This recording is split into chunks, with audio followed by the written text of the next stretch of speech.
Buenas amigos de Agenda Económica, gracias por estar una vez más en esta entrega que la hacemos con mucha dedicación para todos ustedes. Luis Manuel Piantini y un servidor Ezequiel Molina Izardo estarán compartiendo el momento con el destacado economista Magín Díaz, consultor económico nacional e internacional. Y con él precisamente vamos a analizar la economía nacional e internacional. Buenas, Magín. Buenas noches, gracias por la invitación. Luis Manuel, tenemos Magín, hay que sacarle provecho. Bueno, primero déjame saludar al pueblo dominicano y a Magín, hola. Muy buenos días. Buen domingo, pueblo dominicano, Día del Señor, que Dios me lo bendiga y nos libre de cualquier locura del señor Putin. Bueno, ese no es el tema ahora. Magín, sí, hay un tema obligado. Sí, cuando el domingo ya nos hemos desaparecido también. Hay un tema obligado, que es la inflación. La inflación preocupa a los Estados Unidos, nos preocupa a nosotros, preocupa a la mayoría de los países. Y en Europa, ahora le está preocupando una amenaza que hay de estanflación. Quisiéramos tu punto de vista a partir de la inflación en República Dominicana y llegar a la estanflación en Europa. Bueno, primero en la parte internacional, no existía un manual de cómo enfrentar de manera óptima la pandemia. Vivimos una crisis que no sabíamos en el mundo cómo enfrentar. Y yo creo que, bueno, el mundo a través de la política fiscal y monetaria trató de hacerlo lo mejor posible. Y yo creo que en ese sentido la economía mundial se recuperó de una forma mucho más rápido de lo que se pensaba. Solo Estados Unidos hizo un paquete fiscal de 25% del PIB en los últimos 2 años para estimular la economía. Y lo mismo hicieron los bancos centrales. De hecho, cuando asumió la secretaria del Tesoro del presidente Biden, Janet Yellen, sí hubo economistas que levantaron la bandera de que un paquete fiscal tan grande podía traer inflación mundial. Y ella dijo, bueno, si yo prefiero equivocarme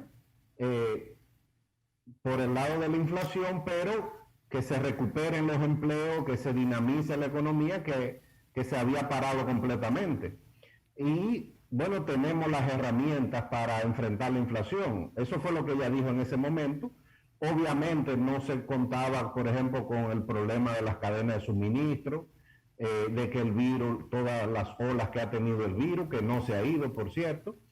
Entonces, se hicieron paquetes monetarios y fiscales para dinamizar las economías en todo el mundo, y eso permitió que la economía se recuperara. Nosotros fuimos una de las que más rápido nos recuperamos, o sea, un gran rebote tuvimos en el 2021, pero esto ha traído una inflación mundial. En Estados Unidos una inflación de 7.5, eso es mucho para ellos, eso no se había visto en 40 años. En Europa también la mayor inflación en 30 años, pero eso en América Latina, en muchos países la mayor inflación en 10, 15 años.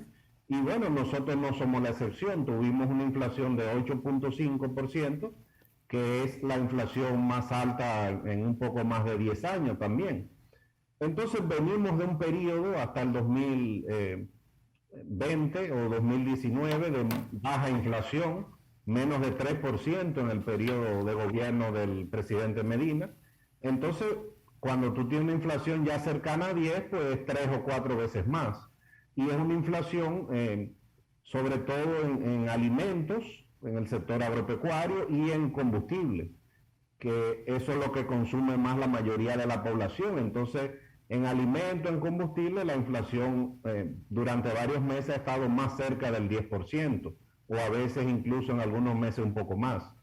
Entonces, no hay duda que es un fenómeno internacional, y se está hablando no solo en Europa, sino en Estados Unidos, de que ahora viene el riesgo de un periodo de alta inflación y recesión, que es lo que es esta inflación. ¿Por qué? Porque para combatir la inflación, pues los bancos centrales tienen que subir las tasas de interés, contraer las economías. Entonces podría haber una recesión junto con una inflación que viene más del lado de oferta, que eso no lo puede controlar tanto un banco central. Entonces ese es el dilema y más con esta incertidumbre de la guerra que ha dislocado nuevamente los precios de los commodities, del petróleo, del gas, del carbón, de insumos agropecuarios. Pues yo creo que vienen unos meses de incertidumbre a nivel mundial y lo estamos viviendo, y yo creo que la preocupación del gobierno que la manifestó el presidente en su discurso del pasado domingo. Magín, tú tenías dos temas que pusiste. Uno era la posición de los economistas norteamericanos cuando aquel paquete fiscal, el primero del presidente Biden, donde Summers, Blanchard y el que era editor económico del Financial Times, expusieron su preocupación de que ese paquete pudiera crear expectativas inflacionarias, y como alternativa dijeron que en vez de ser un paquete dirigido a lo que originalmente fue una expansión de aportes al sector privado, que ya realmente tenía un nivel de ahorro bastante elevado, este paquete se dividiera y una parte, 1.000 millones de los 1.900 creo que eran, o 1.900.000.000, algunas veces en inglés y español, se dividiera y que una parte fuera para la infraestructura. Bueno, que era lo que se estaba pensando como una segunda fase, que después se aprobó también. O sea, y como tú señalas, estamos hablando de un 25% del Producto Interno Bruto en expansión monetaria, porque ¿de dónde va a buscar el gobierno americano si no es a través de la colocación de bonos en el mercado y que el Banco Central comprara eso? O sea, que hubo realmente una expansión fuerte monetaria. Que muchos de los problemas de los commodities también fue originado a que ese paquete, a que ese exceso monetario se fue a la financialización de los commodities, que no solamente fue un problema de oferta. Entonces, como tú señalas también, hay un problema de oferta. Y hay un problema de oferta donde los bancos centrales, por más que contraigan, no pueden afectar. Porque los árabes son los que dicen, no, mi hermano, que se caiga la economía, pero los precios se van a mantener, yo voy a seguir, que es la posición que ellos tienen ahora mismo, ¿no? Que si tuvieran una posición alineada con los Estados Unidos, hubieran bombardeado más petróleo al mercado, supliendo una parte del petróleo ruso, y los precios naturalmente también pues hubieran bajado. Entonces, ahí yo no creo mucho en esta inflación en los Estados Unidos, porque hay dos elementos muy importantes en eso: el exceso de ahorro que tiene el sector privado, y además la deuda de familiar cayó bastante durante el periodo de la pandemia, y el otro elemento, eso te va a estimar un consumo. Una población que fue encerrada por 2 años está loca por estar afuera y consumir. Y el otro elemento es las inversiones. O sea, con el problema geopolítico que se está dando, principalmente a nivel de Rusia y de China, muchos de los inversionistas norteamericanos que tienen multinacionales, que tienen sus inversiones en Asia, deben de estarla trasladando ahora mismo sus plantas o parte de ellas al área norteamericana. Y eso va a impulsar también el factor de gasto de inversión del sector privado. Entonces yo creo que hay elementos aquí, ¿no?, que están jugando, que tal vez no se llegue a la famosa estanflación de los años 70, cuando no había una participación tan fuerte del mercado, de un mercado libre con demanda y oferta libre en el mercado, y donde el sector privado tuviera una participación tan fuerte como la que hay ahora. Además, el avance tecnológico que ha habido, el peso del petróleo en aquel momento no es tan fuerte ahora, porque hay un sector servicio mucho más elevado, con mayor participación, y además las empresas están más preparadas para enfrentar el choque de petroleros. Digo, yo no sé. Ahora, sí, lo que se está hablando es de una combinación parecida a una estanflación, pero no del nivel de los años 70, en que las tasas de interés americanas superaron el 10%, en que la inflación también superó en algún momento el 10% y tuvieron a partir del fin de los 70 que subir aún más la tasa de interés, que llegó a casi 20%. Sí. No se está hablando de eso porque la tasa de interés es casi cero, pero sí de un periodo en que se desacelere la economía, en combinación con un nivel de inflación que para los americanos es alta, porque su meta de inflación es de 2% y 7,5%, pues es casi 4 veces su meta. El tema también es que hay que tomar en cuenta que la Reserva Federal, y creo que lo dije aquí una vez, tiene un doble mandato, que no solo controlar la inflación, sino lograr el máximo empleo. Entonces, es difícil, es hacer un poco de balance entre esos dos objetivos, y los americanos históricamente siempre han preferido un poquito más el objetivo de la creación de empleos o de evitar recesiones por el trauma que tienen por la Gran Depresión. O sea, son momentos muy complejos que tampoco ni los grandes economistas que participan en ese debate, ni la Reserva Federal, pues tiene un manual de cómo enfrentar. Esto es ir viendo, así como hay grandes economistas que dijeron que era equivocado el plan de Biden en términos de que iba a provocar inflación, pues otros premios Nobel, pues, incluyendo a Yellen, que está casada con un premio Nobel, por cierto, dijeron, bueno, vamos a dinamizar las economías y después vamos a lidiar con la inflación. El tema es que a eso se han añadido cosas que nadie previó, como esta guerra, como la disrupción de las cadenas de suministro. Se han ido pasando muchas cosas. Entonces los bancos centrales básicamente están analizando semana a semana para ir tomando medidas. Que por cierto, para un recordatorio a aquella generación que no estaba viva en los años 80 y 70, recuérdate que la inflación de aquellos años, inclusive parte del 90, cuando no superaba el 10%, nosotros aplaudíamos, porque eran inflaciones altas que habían en esa época, de 7, 8, 6%.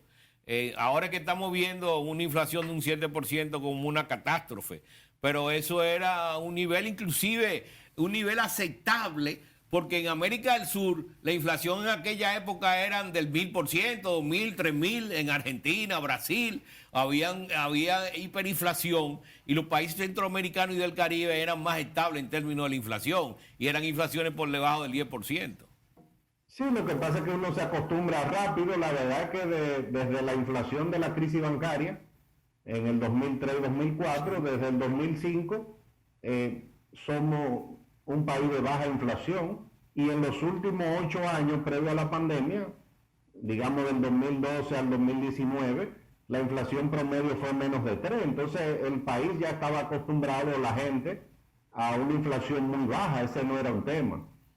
Podían haber algunos aumentos de precio estacional en el sector agropecuario, pero en promedio la inflación era muy baja, que fue lo que yo dije. Entonces ahora se está sintiendo tanto porque es 3 o 4 veces más.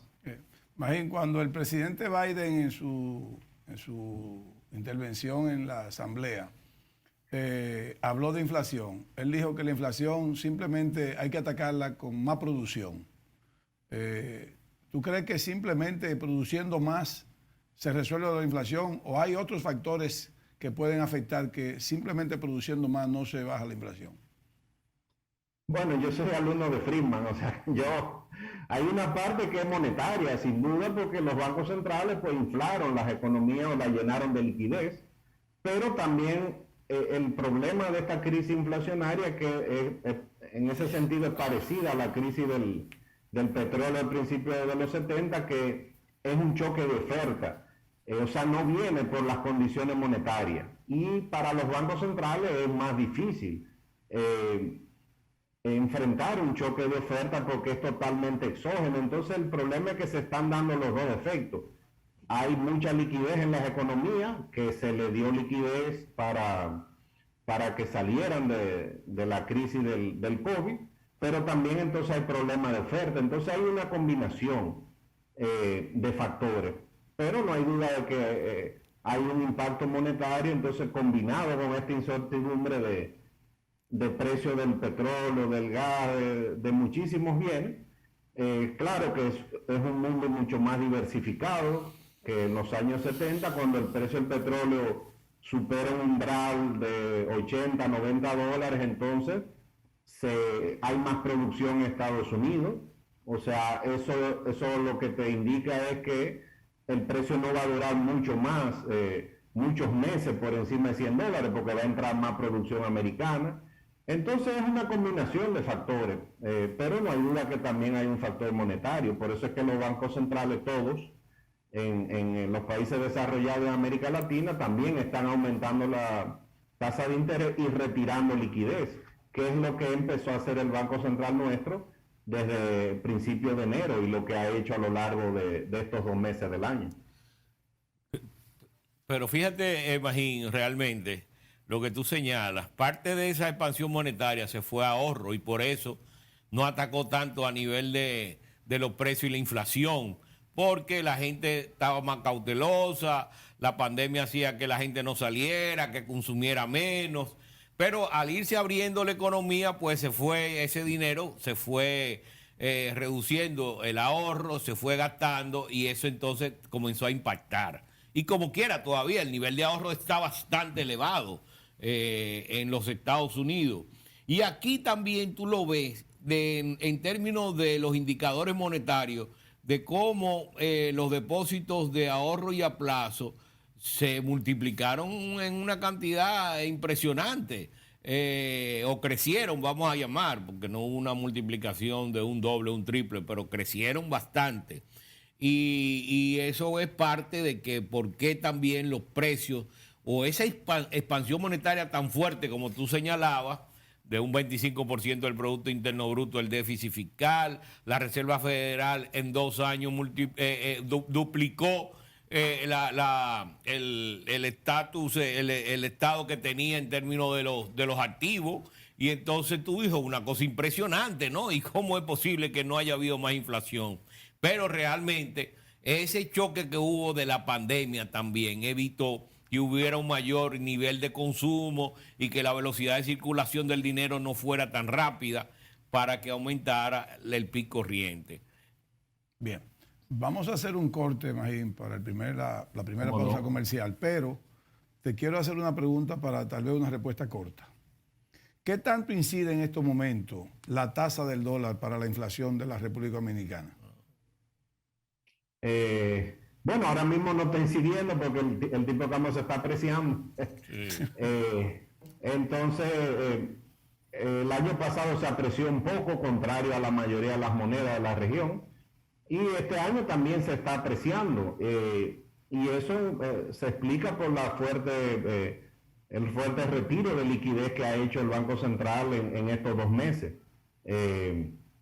Que tú lo ves claramente en la cifra. El Banco Central ha aumentado su tasa de referencia, la aumentó en noviembre, en diciembre, en enero, pero también ha retirado liquidez a través de colocación de certificados y otros instrumentos. Entonces, eso se está reflejando en una apreciación cambiaria en las últimas semanas. O sea que, digamos que no hay, la inflación no tiene nada que ver con temas cambiarios aquí. Yo creo que claramente, por lo menos a lo largo del año pasado, una gran parte es importada, obviamente, por eso el Banco Central está retirando liquidez, una parte ya se estaba yendo a los precios internos, digamos, pero yo creo que sin duda la mayor parte ha sido el impacto de los precios internacionales. Te hice la pregunta, pero voy a volver a ella, aunque no es de la misma forma. Después de la pausa. ¿Cómo no?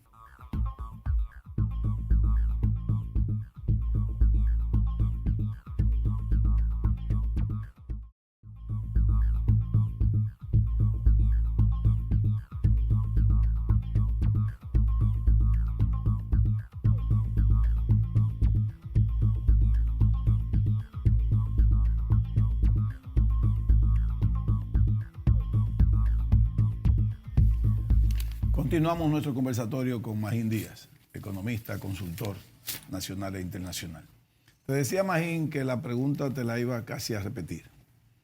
La incidencia de la tasa del dólar en materia de inflación en estos momentos en la República Dominicana, ya me la contestaste, pero yo te la hice porque desde el 15 al 15 de enero, y cualquier dato que yo no le esté dando precisamente y tú tienes la mejor información, la puedes por favor corregir, el dólar estaba más o menos a 58.10. Creo que pasó el umbral de los 58 al 15 de enero. A partir del 15 de enero, el Banco Central hizo algunas inyecciones en el mercado. Pero hasta el 15 de febrero fue que hubo inyecciones. Después del 15 de febrero no hubo inyección del Banco Central. Sin embargo, el dólar, que había bajado a 56 al 15 de febrero, ya estamos en 54 y algo. Tengo entendido, y te reitero que me corrija cualquier información errónea, que el Estado o el gobierno recibió la primera partida de los préstamos que fueron aprobados en el presupuesto de este año por el Congreso. Pero que esos dólares no se depositaron en el Banco Central como se acostumbra, sino se fueron directamente al Banco de Reserva. Por lo tanto, se pusieron al mercado inmediato. ¿Es cierto eso? ¿Eso fue lo que necesariamente bajó el dólar? ¿Y qué tanto afecta a las exportaciones ese bajón? Porque a los precios no lo ha afectado tanto. Sí, en las primeras semanas de enero hubo una ligera depreciación, que es normal en ese periodo todos los años. También coincidió que el gobierno, que acostumbra a hacer su emisión de bonos internacionales el primer mes del año, no lo hizo. La hizo hace 1 o 2 semanas.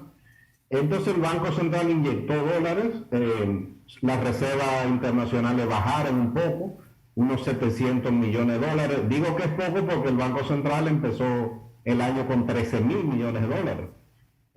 O sea que todavía las reservas están muy por encima de 12.000 millones. El gobierno emitió hace un par de semanas, creo que 2.300 millones de dólares. Siempre eso se deposita en el Banco Central. No sé si ahora, no tengo esa respuesta, si esta vez no lo hizo, pero yo creo que eso no impactó. Lo que está impactando la tasa es el gran retiro de liquidez que ha hecho el banco. Con la pandemia, el Banco Central dio numerosas facilidades de liquidez que empezó a retirarlas en enero. Y como yo dije, en estos 2 meses que van del año, probablemente ha retirado 80, 100 mil millones de pesos de exceso de liquidez que se habían dado durante la pandemia. Entonces, si tú ves esos indicadores con respecto a diciembre, hay una contracción que lo ha hecho subiendo la tasa de interés, colocando certificados, como yo dije, y yo creo que eso es lo que está impactando la tasa.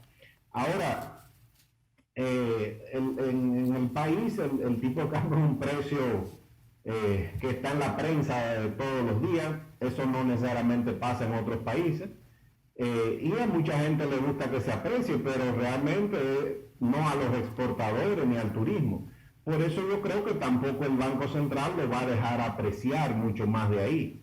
Que también el Banco Central, y obviamente Luis Manuel Piantini sabe mucho más de eso que nosotros, tiene las herramientas para eso. Yo creo que la prioridad era retirar liquidez, digamos, para que los indicadores volvieran, digamos, a algo de normalidad respecto a la pandemia. Eso ayuda al Banco Central a combatir la inflación también, o a contrarrestar en parte la inflación que está viniendo de fuera. Eso ha apreciado un poco el tipo de cambio, que también ayuda a las expectativas de inflación en el caso nuestro, pero tampoco el Banco Central va a dejar que se desplome por el impacto que va a tener en el turismo y en las exportaciones. Y para eso el Banco Central tiene las herramientas. O sea, yo no creo que... a mí nunca me gusta hacer predicción del tipo de cambio, pero no lo va a dejar apreciar mucho más. Y tiene las herramientas para eso. Tú sabes que lo interesante de ese conversatorio de ustedes es que cuando pusieron el tema de la caída de la reserva, a la vez se dio un aumento de los activos internos netos del sistema financiero por el mismo monto. O sea que mientras el Banco Central colocaba esos recursos en el mercado, el sector financiero pues lo compraba porque ahí las dos fuentes son sector bancario, Banco Central y banco comercial, el sector financiero. Eso es lo que dicen las cifras al 31 de enero, que fue la última vez que yo me metí a ver los números. Entonces, eso es muy sintomático y es muy interesante porque los bancos el sistema financiero venía deteriorándose en términos de los activos internos internacionales, netos internacionales, que me preocupó en uno de los programas. Ezequiel y yo hicimos unas observaciones con relación a eso, comentarios con relación a eso, y sin embargo, cuando regresé de nuevo a los números, a finales de enero me di cuenta que eso se había revertido y que la banca se estaba fortaleciendo en términos previendo tal vez situaciones anómalas en el mercado. Ya se estaba perfilando el problema que había ya entre Rusia y Ucrania, y pues ahí hubo eso. Pero es importante lo que tú señalas, Magín. O sea, yo creo que ahí el instrumento monetario fue mucho más importante que cualquier colocación de recursos, aunque yo creo que hubo colocación de recursos también de parte del gobierno para que haya una caída tan importante de varios puntos en la tasa de cambio. Ahí hubo una oferta del gobierno, o no, bueno, sí, con la colocación de los bonos, y creo que tal vez para mí se dio a través del Banco de Reserva. No te puedo decir, pero eso es la sensación que tengo. Sí, puede ser. Yo, la verdad es que no creo que los problemas nuestros están por el lado bancario, el sector financiero, el Banco Central. Yo tengo confianza en el manejo. Los problemas grandes de nosotros van a venir por el lado fiscal, por lo que está pasando. Yo creo que ahí esa es la gran preocupación que uno tiene, cómo manejar este gran choque que está viniendo de fuera. Tú sabes más, perdóname si quieres. Mira, que en estos días hubo unos periodistas que me preguntaron con relación al choque externo y la situación fiscal y el sector externo. Y entonces recordé los mecanismos que había en el Fondo Monetario Internacional por allá, por los años 70 y 80, que se crearon, cuando había un deterioro en los términos de intercambio de los países en desarrollo, pues esos mecanismos automáticamente funcionaban. Esos mecanismos después, que eran unos fondos de compensación que se le daba a los países, esos después se eliminaron o se pusieron en suspenso, pero yo creo que es momento actual para que eso otra vez vuelva a funcionar, porque que hay muchos países golpeados por la pandemia, por el asunto de que aumentaron mucho los niveles de endeudamiento, y ahora con este aumento del petróleo, pues para esas economías va a ser sumamente pesada en términos de las cuentas externas y en términos de la cuenta fiscal. Y ahí el Fondo Monetario Internacional yo creo que debería actuar nuevamente como lo hizo hace el año pasado, a instancia de la administración de Biden, que hizo una colocación de derechos especiales de giro en el mercado a los países miembros. Yo creo que nuevamente tiene que acudir el fondo en auxilio de los países, de sus países miembros, por el choque tan fuerte que se está dando en el mercado internacional. Sí, es posible, lo hizo el año pasado, pero yo creo que un gobierno tiene que prepararse para,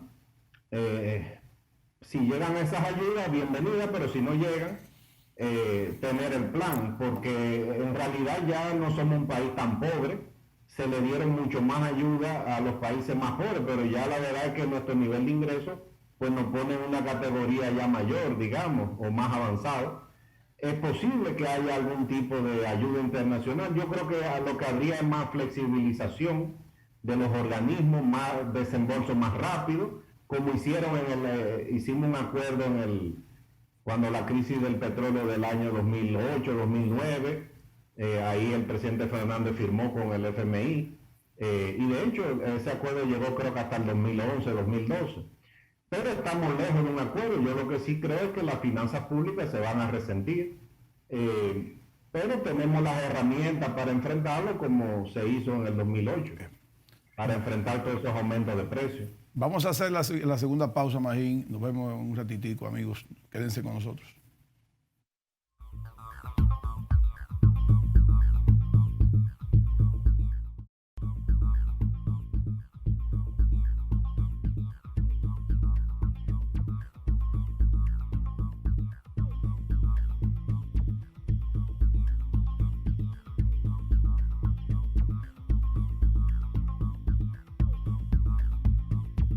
Continuamos hablando con Magín Díaz, consultor económico. Magín, yo sé que tú eres un trabajador económico. No quiero con eso disminuir tu capacidad y tu preparación, sino que tú trabajas la economía. En esos ejercicios que haces para fines de todas tus consultas, de todas tus asesorías, ¿se ha puesto Magín a hacer unos ejercicios de qué hacer con la inflación en República Dominicana, según Magín Díaz? Yo estuve en la crisis en 2008 en el gobierno y bueno, pues ya se va olvidando, pero yo vi mis notas, leí lo que se escribió en ese momento y realmente la forma de enfrentar esos choques de precios internacionales para que no afecte tanto a la población, que es lo que quiere al final un presidente, es dar subsidios. Y a la gente se le olvida que en el 2007 el déficit fiscal fue 0 y en el 2008 fue 4% del PIB. O sea, lo que se hizo para enfrentar en ese momento el aumento de los precios del petróleo y de los insumos agropecuarios fue subsidiar. Se subsidiaron los combustibles, al igual que ahora, con mecanismos de se congelaban los precios. Eso al final terminó en un decreto un par de años después para más o menos formalizar el mecanismo de fijación de los precios, un decreto del año 2011. Se subsidió el gas, ahí fue que se creó el bono gas en el 2008 y por lo menos 10 productos agropecuarios se subsidiaron, el pollo, la harina, el pan, las habichuelas, el arroz, y aumentó el gasto público.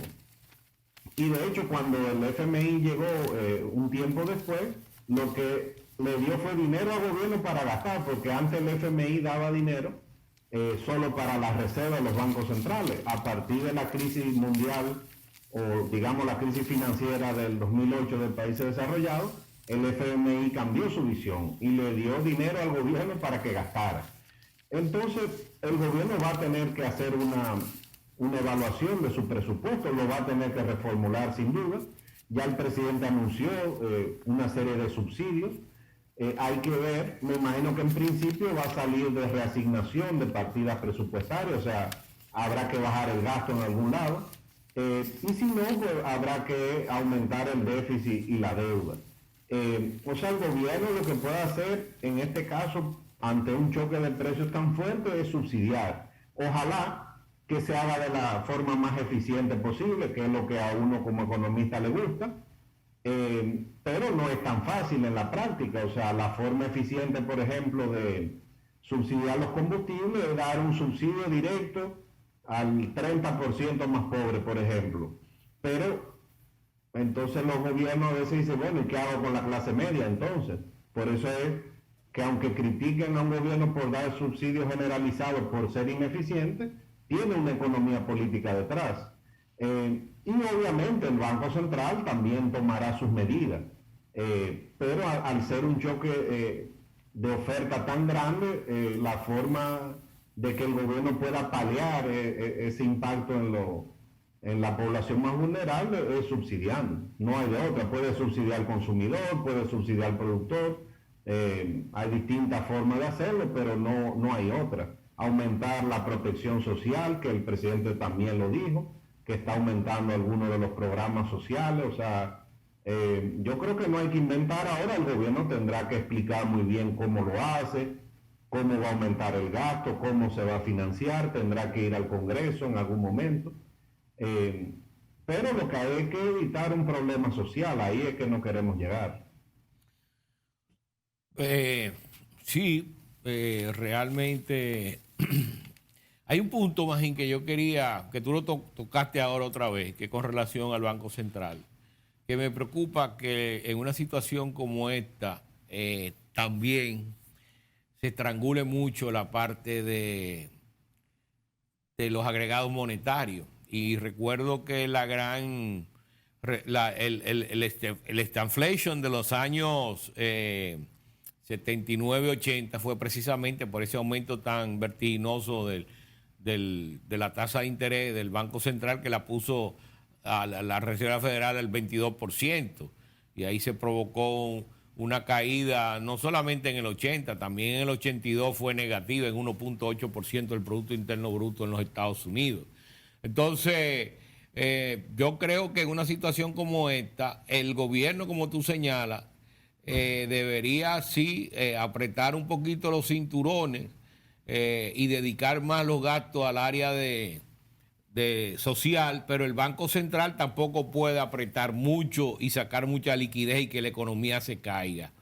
El otro elemento en este caso es, Magín, es el asunto de los impuestos, ¿no? ¿Verdad? Porque la gente no quiere impuestos, pero se ha hablado de los impuestos a la parte tecnológica, ¿no?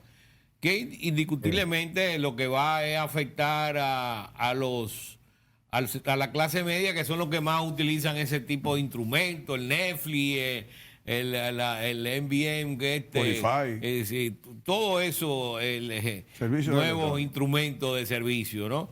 ¿Qué tú piensas con relación a eso? Y, por último, que tú eso lo señalaste, el proyecto de ley del cambio de la modificación de la ley de hidrocarburos, que me parece que es burocratizar más esto, cuando siendo esto una economía de mercado y capitalista, debería dejarse al mercado que determine los precios y el Estado cobrar los impuestos en la frontera cuando van a entrar los productos. El ministro de Industria dijo que esa fórmula, o hay una fórmula química ahí que tiene como 12 procedimientos, yo creo 13, que serán 15 genios de química que pondrán 13. Ahí Eso para no lo entiende determinar nadie, eso. no lo entiende nadie. Dijo que esa formulita es para evitar que haya contrabando. Entonces, a todos los bienes que se importan en este país van a tener que ponerle fórmula química para que no haya contrabando, digo yo. Y mira, yo ahí le tengo un gran aprecio y cariño, pero... Bueno, no es eso. Bueno, con respecto a los impuestos a los servicios digitales, el tema es que hace 20 años no existían, pero el crecimiento es exponencial y el argumento es que crean una gran competencia desleal. Por ejemplo, si usted compra en Amazon no paga, pero si compra aquí online en una tienda sí paga. Que también es la gran crítica o el llamado que han hecho durante años los comercios que enfrentan una competencia desleal. Entonces la tendencia mundial es grabarlo. En América Latina la mayoría de los países ya lo graban, en los países desarrollados también. No solo graban impuestos indirectos, sino impuestos sobre la renta. Y nosotros podemos llegar un poco tarde. Obviamente el país tenía otras prioridades, pero desde hace un par de años se ha puesto en la política presupuestaria como una intención. Y la primera vez que se puso, pues yo estaba en el gobierno. O sea, yo no puedo decir ahora que es una mala política. Nunca hay un momento óptimo, siempre va a haber mucha oposición. Lo que ha hecho el gobierno es poner en vista pública el reglamento de cómo se aplicarían y bueno, el reglamento creo que está el mes completo disponible para dar opiniones y hay que ver qué decisión toma el gobierno al final. Pero la realidad es que ya la mayoría de los países, de una u otra forma, con distintos mecanismos, graban a todos esos servicios digitales. Desde Amazon, Netflix, Spotify, las compras por internet, todo eso está grabado en los países desarrollados y en América Latina. Y bueno, habrá que ver cómo el gobierno explica eso y qué decisión toma después de que termine el periodo de vistas públicas de ese borrador de reglamento que ha puesto. ¿Y los hidrocarburos? Sí, en cuanto a la ley de hidrocarburos, pues el gobierno cumplió enviando su propuesta al Congreso. El presidente lo había dicho el domingo, pero también el consultor jurídico lo había dicho hace unas semanas. Yo creo que ahí va a haber un problema de expectativas con la población, porque yo creo que la población está esperando que le bajen los precios. Y viendo el proyecto, por lo menos en el corto plazo no se ve nada que impacte. Yo creo que hay una apuesta de que va a haber mayor transparencia en la fórmula, en mecanismos operativos de control que se están poniendo ahí, que tal vez eso lleve a mayor eficiencia. Bueno, eso... Por ende, bajen los precios. Ahora, de ¿de qué dependen los precios a los combustibles cuando uno va a la bomba de gasolina? Depende de muchos factores, como esa fórmula física o química que hay, pero hay dos que son los que más pesan. Uno es el precio internacional, que no hay ningún control sobre eso, y el otro son los impuestos, que en algunos casos, en algunos combustibles, los impuestos son el 40% del precio, y eso no se toca. El primero no lo puede tocar porque es una variable internacional, no tenemos influencia, y el segundo, los impuestos, de manera correcta, desde el punto de vista económico, aunque es impopular que yo lo diga, pero el gobierno no se podía dar el lujo de perder recaudación en esta coyuntura. Entonces, por lo menos en el corto plazo, eso no va a tener impacto. La apuesta es a transparentar un mecanismo de compensación de los precios, que de hecho existe desde el año 2011 por un decreto. Ahora lo están poniendo con algo más de detalle en la ley.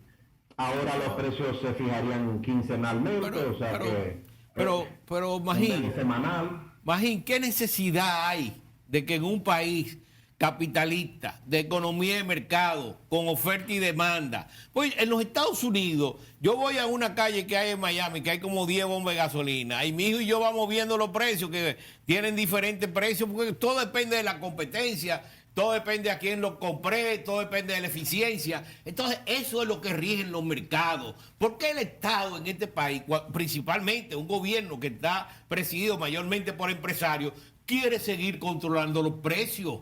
Eso no tiene sentido. Es como tú dices, es a través de los impuestos y el precio internacional, como lo decía el senador José del Castillo, que fue ministro de Industria y Comercio también, que dijo, miren señores, ahí no va a bajar nada, porque ahí no se le ha puesto la mano ni al precio, porque lo determina el mercado internacional, ni al impuesto, ni a los márgenes de comercialización. No, exacto, entonces, ¿qué es el otro gran componente? Bueno, en su momento la ley fue un gran avance con respecto a lo que había antes, en el año que la ley del año 2000, cuando Hipólito. Más transparente, los impuestos se fijaron, porque antes cuando el precio cambiaba, pues bajaban las recaudaciones mucho. Pero 20 años después, yo creo que sí, que es el momento ahora, es el momento de pasar a algo más de mercado, pero realmente quienes toman la decisión, que son, digamos, la clase política, no se ha planteado eso. Entonces, es como dijo un economista esta semana, ya ese es un precio político en el país. Pero Magín, ¿para qué insistir? Sí. ¿Para qué insistir en una reforma que va a mantener la misma situación de antes? Porque el problema de aquí es que cuando tú fijas precio y lo vas a cambiar un día, ese día te arman una revolución por el cambio del precio. Sí. Cuando tú tienes precios todos los días que cambian, ya tu mentalidad se adaptó a eso. Ahora, si hay un problema internacional con los precios, el gobierno a nivel de frontera, ahí puede crear un subsidio. Pero bueno, es una decisión del Estado también en un momento determinado en términos de su política de medio ambiente. Ahora, pero aquí al revés, aquí lo que menos contamina tiene más impuestos. O sea que aquí los impuestos a los combustibles fue por el argumento más recaudatorio que ambiental. Si fuera ambiental, la gasolina premium tuviera menos impuestos que otro tipo de combustible que contaminan más. Yo creo que el gobierno va a enfrentar un tema de que no va a cumplir las expectativas que tiene la gente con ese proyecto de ley. Es algo más de cambios operativos, pero no va a impactar el precio, y yo creo que, como dije, por lo menos la parte de los impuestos, desde el punto de vista de un economista, es correcto no tocar eso. Pero yo creo que el gobierno no estaba preparado para dejar tampoco en estas circunstancias flotar los precios. Lo que le va a crear son empleos a los químicos, para determinar la fórmula, tú sabes, Magín, yo me quiero quedar todavía en la inflación para fines de combatirla, o medidas para eso. De acuerdo a tu experiencia en el excelente desempeño, de acuerdo a la opinión que salió después de tu gestión en impuesto interno, ¿tú crees que será posible también para combatirla reducir o eliminar algunos impuestos de materia prima para que vayan directamente a la producción, a fin de que precios de los productos bajen porque bajaron los impuestos y por ahí mismo se les exija a los productores bajar un poco los márgenes en estos momentos. Y también, en cuanto a los ingresos, que ya hablaron ustedes de algunos impuestos, ¿cuáles tú entiendes que serían las medidas posibles que tú mismo llegaste a combatir un poco, o a lograr, más que combatir, a lograr la reducción? Realmente ese fantasma de la alta evasión y la alta ilusión, que yo no la compro tanto, Magín, me disculpa, porque tú hablaste una vez, me lo dijiste en una conversación que tuvimos personal, que tuve yo esa oportunidad. Tú dijiste que el ITEVI se va de sobre el 45%. Yo no creo tanto en eso, discúlpame, pero quisiera saber, ¿ese fantasma existe realmente? ¿Todavía tú mantienes esa tesis? ¿Y qué podrían hacer con la reducción de algunos impuestos a la materia prima? ¿Crees? ¿Para qué más gente lo va a decir? Bueno, pues es opinión, yo estoy dando la mía. Mira, lo de bajar los impuestos, el tema es que no hay garantía de que eso se va a traspasar a los precios. Eso es equivalente también a dar un subsidio generalizado. O sea, tú le vas a bajar el impuesto también a los ricos que están pagando esos impuestos.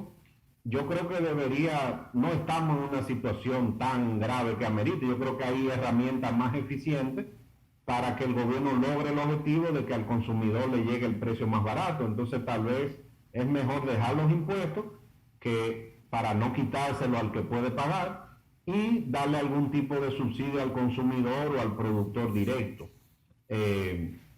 Yo creo que por ahí es que se va a ir el gobierno y vamos a ver en las próximas semanas o meses qué decisiones va tomando. Pero no sería, digamos, la mejor política económica. Hay algunos países que lo han hecho, se está sugiriendo en algunos casos, pero hay mecanismos más eficientes de hacerlo, para impactar los precios. Y el otro tema, bueno, la evasión es un fenómeno no solo de aquí, sino de todos los países y de América Latina en particular. Y como yo también dije aquí, eso es algo, la evasión aquí es alta, eso no se puede tapar el sol con un dedo.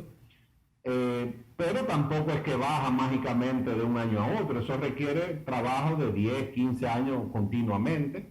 Puede haber una reducción en algún momento rápida, por ejemplo, cuando se creó la DGI, en el año 97, 98, cuando se pusieron los comprobantes fiscales, ahí hubo un bajón de un año a otro. Pero no se siguió el trabajo después de manera sostenida.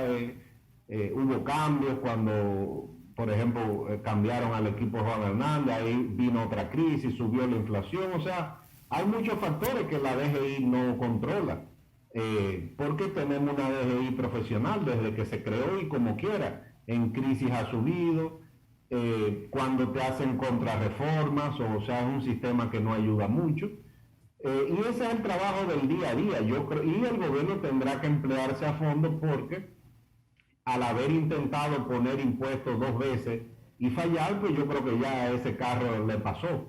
No creo que ya tenga margen de decir en este periodo de gobierno que va a subir una que otra tasa, que eso ayudaría a las recaudaciones en el corto plazo. Entonces, la apuesta ya que tiene que hacer el gobierno son mejoras administrativas y luchar contra el fraude y la evasión.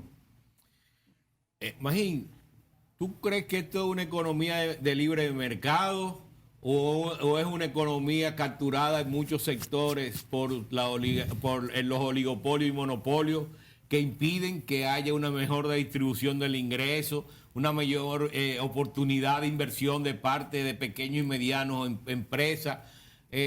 Tú que tienes una visión de esa escuela de Chicago.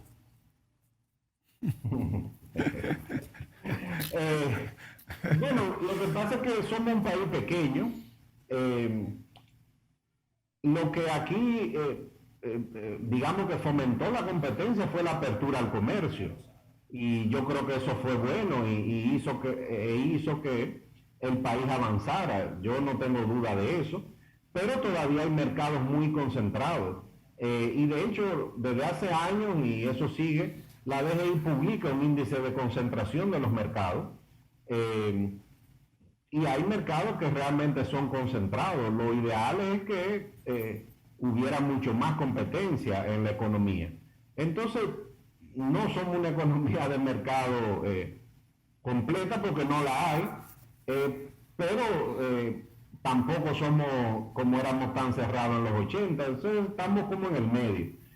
Para eso la idea era crear procompetencia. Yo creo que ha hecho una labor tímida en algunos casos. Yo los entiendo. Es un país complejo. Yo a veces creo que gobernar en estos países pequeños tal vez hasta más difícil. Pero lo que hay que seguir abriendo los mercados sabiendo, obviamente, las limitaciones que tenemos como economía pequeña. O sea que hay que hacer una apertura inteligente, ojalá con un gobierno más eficiente que ayude al sector privado en algunos casos. Pero hay mucho que avanzar en ese sentido y el Banco Mundial en un reporte que hizo el año pasado para apoyar al gobierno en la reforma tributaria, lo decía claramente, que uno de los problemas que había en la economía nuestra era la concentración tan fuerte que había en algunos mercados. Bueno. Magín, muchísimas gracias por tu participación en Agenda Económica. Como no, un placer. Lamentablemente el programa terminó. Un placer, hermano. Igual. Cómo no. Gracias a ustedes, amigos, por mantenerse con nosotros. Hasta la próxima entrega. Que Dios los bendiga.